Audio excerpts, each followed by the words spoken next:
He's the heart and soul of Open the Books. And again, we're just beginning. Adam?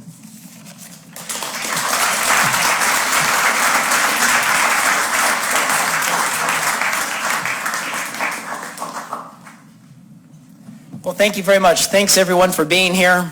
We appreciate you taking time out of your busy schedule to be here today.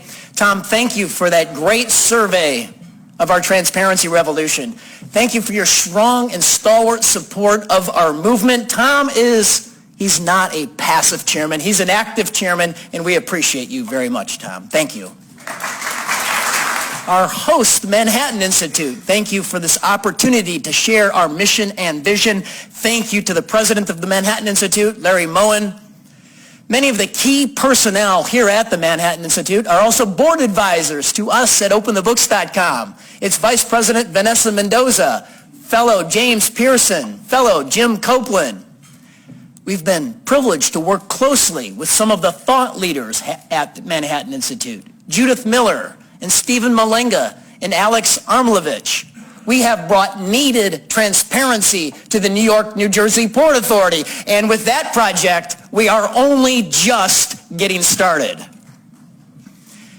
At OpenTheBooks.com, we are the world's largest private repository of public spending. And I founded it because I actually lived the American dream. I grew up in a small town. I grew up walking beans, detasseling corn, baling hay, developing my work ethic, starting a business with my brother, and then experiencing a private sector business event and dedicating the rest of my life to public service.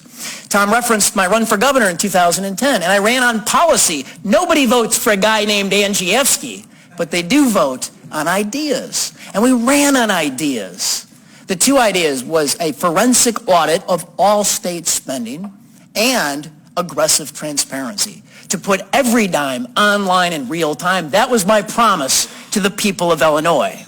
I lost the race, but the ideas resonated, and our mission was galvanized. And today, we're the nation's leading transparency portal, 3.5 billion individually captured government expenditures, and it's nearly all federal disclosed spending since the year 2000, in 48 out of 50 states. We have checkbook spending going back 10 years, and in 60,000 local units, municipal units of government across the country, we have salaries, pensions, and or vendor spending. And I'm proud to say that in the state of New York, we are very close to accomplishing a first-run part of our vision to put every dime taxed and spent at every level of government in the state of New York online. We have about 90 cents on every dollar right now. Now, I pushed all this, our team pushed all this to a mobile application to make it easy for you. And on the way over here, I just figured I would take a look at our free mobile app for Apple and Android. It's called Open the Books, to see what I could find. And it's instant journalism. Here are the two tidbits I found in 15 seconds. A warden at the New York Department of Corrections made $445,000 last year, and a rank-and-file police officer here in New York made $487,000 last year. So you and I, we have a lot of work to do. And I sympathize with your plight here in New York City and New York State, because as you know, I'm from Illinois, the Super Bowl of corruption. In Illinois, our number one manufactured product is corruption. And it's also a target-rich environment for transparency and for watchdogs. We have honed our accountability models in Illinois. When we first launched OpenTheBooks.com, very quickly we found that a school district treasurer's salary went from $164,000 to $296,000 in 1 year. And his local residents knew that wasn't right, but this was in Cook County, where Chicago's located. And the Cook County prosecutor cannot find public corruption anywhere. But even in Cook County, the school district treasurer was indicted, and today he is serving a 9-year jail sentence. I am proud that our data and our accountability models and technologies are being adopted by other third-party groups. Can the nation's leading watchdog model be pioneered out of Illinois? And I think it can. In the middle of nowhere in southern Illinois, there are two military veterans that decided they'd had enough of Illinois corruption. And they have, over the course of the last 43 months, 227 local and elected officials have fled their positions in the face of their fierce transparency. And here's the model. It starts with open data. And when you see something in that data that doesn't make sense, you ask questions and you demand answers. The demand of the answer oftentimes takes networking, your local citizens, getting up to 50 people to public meetings. That generates a news event. That's earned media. That process in Illinois has squeezed out 227 local and elected officials. Right now, there's 7 concurrent FBI federal investigations. And last year, these Edgar County watchdogs, Kirk Allen and John Kraft, they spearheaded 5 pieces of legislation through the Illinois General Assembly and signed into law by the governor. In 2014, I spearheaded a local oversight investigation in my backyard. That's where it's tough. When the people know you, you put your reputation on the line. But very quickly, I found a $20 million state construction grant. We unearthed an email strategy from the president to the board of trustees to try to get that money by bringing the incumbent Illinois governor political support. When we unearthed that strategy, we stopped that grant. Working very closely with the Chicago Tribune, we found they wanted that state construction grant despite the fact they spent $600 million rebuilding every building on campus. They built an upscale French restaurant complete with a world-class wine cellar, and they hired a French sommelier. But it wasn't enough. They billed off hundreds of thousands of dollars. The executives of the school, the president of the school, in fine dining, drinks, and eating. It was a big scandal. It led to 1 indictment already, concurrent state, local, and federal investigations, subpoenas and grand juries, a new board. The new board cut property taxes. They cut student tuition. And that's the power of transparency. Transparency works in Illinois, and what that means is that it will work across America. At openthebooks.com, we've even found that transparency works in Blue Oregon. We unearthed the big scandal last fall in Oregon. One of the most powerful politicians in the state, Brad Avakian. And you know Brad Avakian, you remember, he was the regulator that bankrupted the wedding cake bakers. So we found at openthebooks.com, we did an oversight report of his government agency, and we found a disturbing and troubling pattern, which we showcased at Forbes, of Brad Avakian mixing his state agency resources with his campaign. When we published this piece, the largest newspaper in Oregon, the Oregonian, reached out to his campaign, and they said, yes, state administrators on state time work the campaign, but they make up the time later. Brad Avakian in November lost his race, and he is the first Democrat to lose statewide in Oregon since 2002. This is the power of transparency, and our founders knew that power. They knew that knowledge was power, and they wrote it into our founding documents. It's Article 1, Section 9 of the Constitution, and it says that a regular statement and account of expenditures and receipts of all public money shall be published from time to time. And now it's the internet age. It's the age of big data. We've got a confluence of the latest in technologies, and the implication of that is clear. It's to post every dime online in real time to open the books. And our chairman of openthebooks.com is former U.S. Senator Dr. Tom Coburn, a Manhattan Institute fellow. And it was Coburn in 2006 who teamed up with then Illinois Senator Barack Obama to sponsor and spearhead the legislation, the Google Your Government Act, that opened the federal checkbook for the first time ever to sunshine and transparency, and even today it makes our federal work possible. Coburn had a nickname from his colleagues in the United States Senate. They called Dr. Coburn, they called him Dr. No, because not only did he open the books, but he also showcased their waste in his waste box report, and oftentimes single-handedly, he stopped, according to Senate rules, their pork barrel legislative projects. We are proud at OpenTheBooks.com to carry forward the robust and significant legacy of Dr. Tom Coburn. See, here's our contention. You can't cut something that you cannot see. You can't make America great again unless you make America accountable again. And at OpenTheBooks.com, we do quarterly oversight reports of federal spending. And here's the first one that we ever did. We did federal farm subsidies flowing into America's urban areas where there are no farms.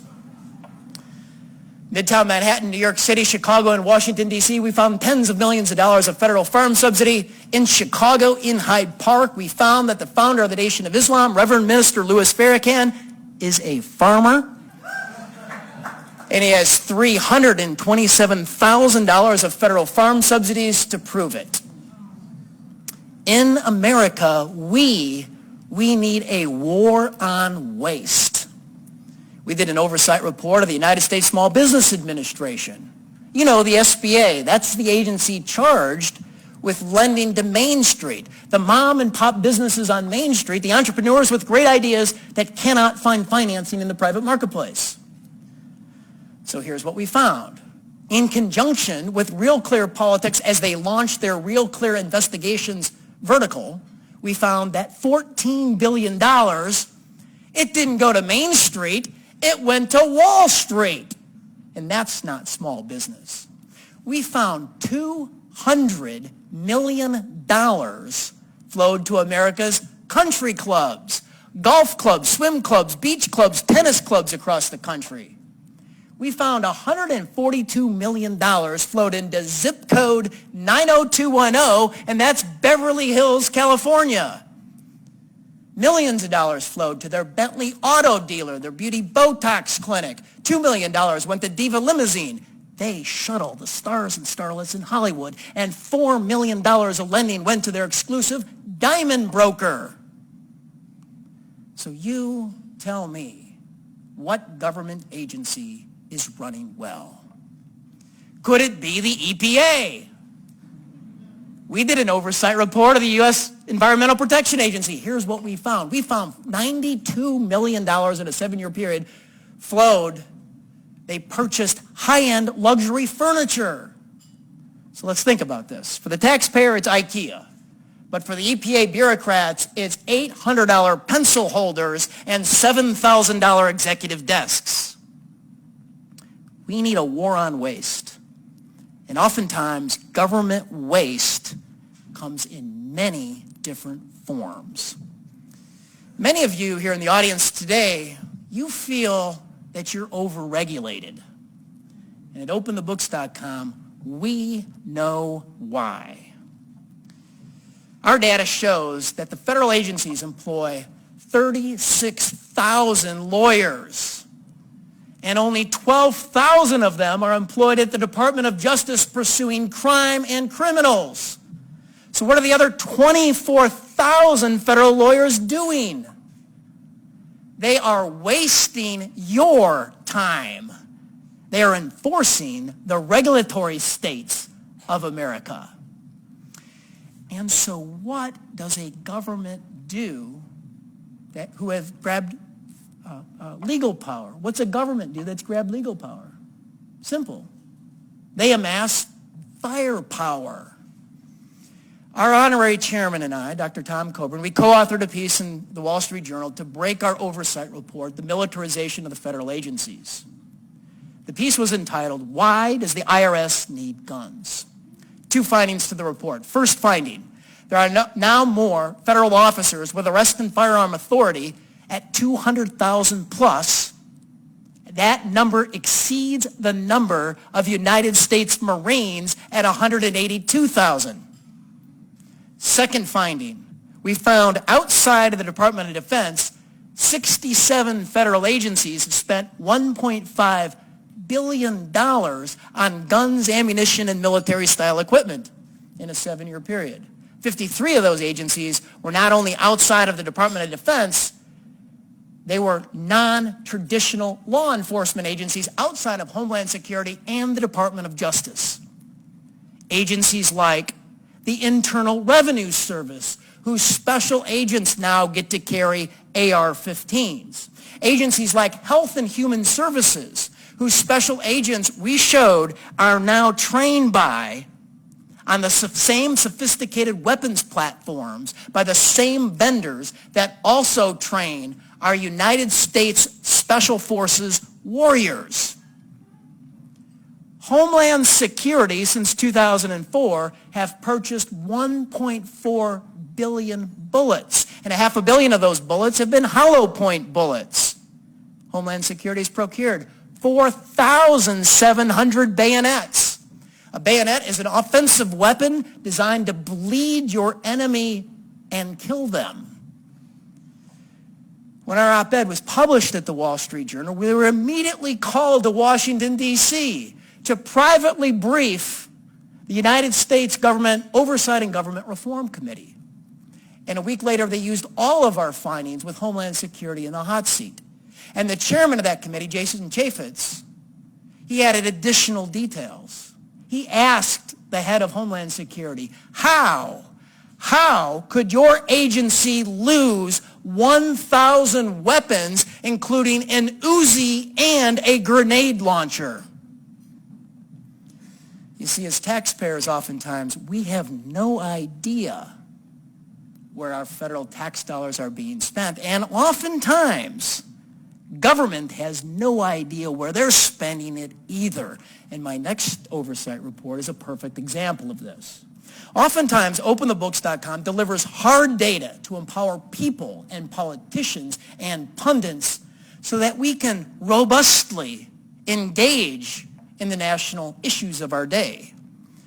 On January 25th this year, President Donald Trump issued an executive order threatening to cut funding from America's sanctuary cities. Yet everybody admitted, government, news media, nobody knew the amount of federal funding at stake. And it took us a week, but by February 2nd, our team of auditors at OpenTheBooks.com, we had the answer.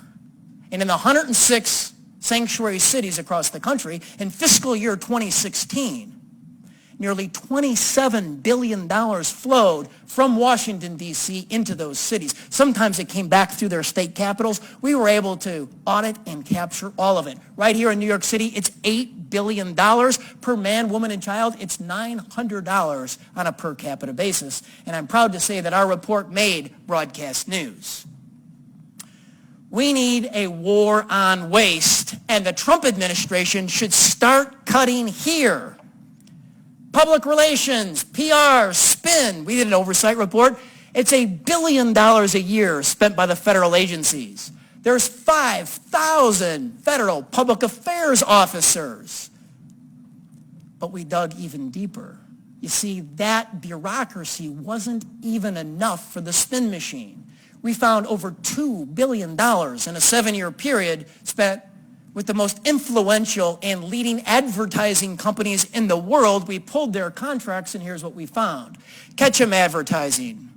They bill the federal agencies $88 an hour for their interns. That's $180,000 a year per intern on a 40-hour work week. Rank and file graphic designers at $275 an hour, $550,000 a year. Booz Allen Hamilton bills out their advertising executive for $525 an hour, $1.1 million per year. Our report debuted on the front page of 2 Washington, D.C. newspapers, the Washington Times and The Hill. It was picked up by U.S. Senator Mike Enzi, who demanded a government accountability audit, which confirmed our findings. Here's our latest oversight report. You may have seen it over the last couple of weeks. Who knew that the 8 colleges of the Ivy League over the course of the past 6 years had amassed a taxpayer benefit of $42 billion on United States taxpayers' subsidies, special tax breaks, and federal payments on contracts and grants? We showed that if the Ivy League in the aggregate was a state government on federal revenue flowing into it, it would exceed 16 states. We showed that the Ivy League's federal contracting and grant receiving business at $25 billion over the course of the past 6 years now exceeds their revenues from undergraduate student tuition at $22 billion over the course of the past 6 years. This is all despite the fact that they have a $120 billion endowment, which is on average a little over $2 million in the equivalent for every single undergraduate student attending the schools. We broke the endowment figures last fall. James Pearson was kind enough to write the piece in the Wall Street Journal citing our work. The piece was entitled, "The Ivy League Doesn't Need Taxpayers' Help." We broke the whole report a couple of weeks ago. Fox had the exclusive. They played it 6 times. 7 to 8 million people have seen this report, and it has already led to upstate New York Congressman Tom Reed vowing to hold hearings at House Ways and Means. I want to close with an oversight report that we've had a lot of impact since 2014 on, and we keep coming back to it. But hopefully someday it will be resolved. And I am hopeful that this will be the greatest scandal that any of us will ever witness in our lifetimes. We didn't break the scandal. The scandal broke at the Department of Veterans Affairs in the fall of 2014, but we added a lot of context to the scandal, and it proved our proactive model of data capture. We lent our information to USA Today, which they repeatedly came back to the story. If you remember, the story broke in Phoenix, where at the nexus of the scandal, a sick veteran couldn't get in to see a doctor because there weren't enough doctors, and up to 40 veterans alone in Phoenix died. Our data showed that there was 3,600 employees at the Phoenix facility, but only 227 doctors. Sick veterans couldn't get in to see a doctor because there weren't enough doctors.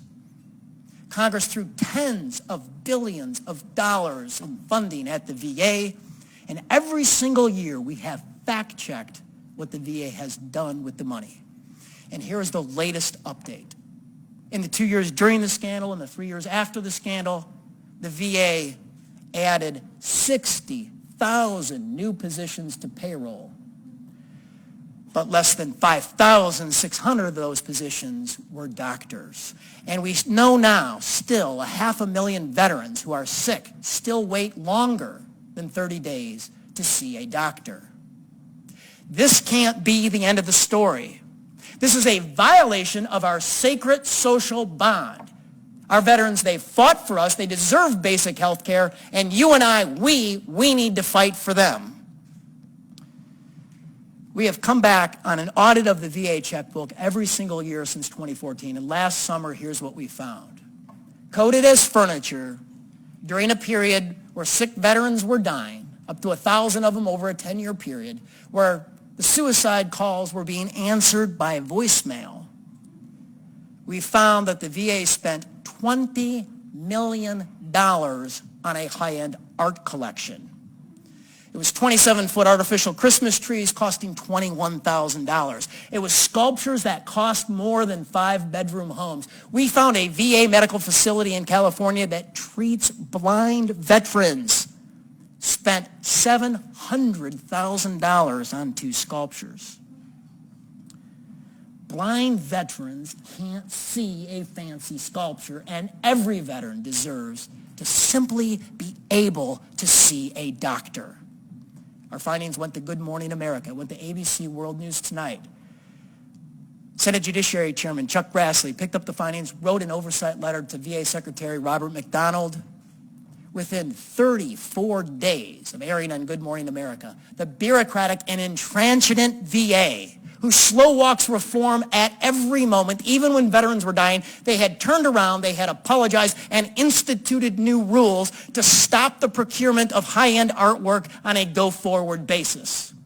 And that's the power of transparency. That's the power of knowledge. You and I, we now, in the age of big data and technology, we have the tools to be able to squeeze out waste, fraud, corruption, and abuse.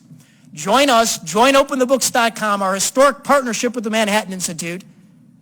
We need to stop venting blindly. We need to start fighting on hard facts, and when we fight, we win.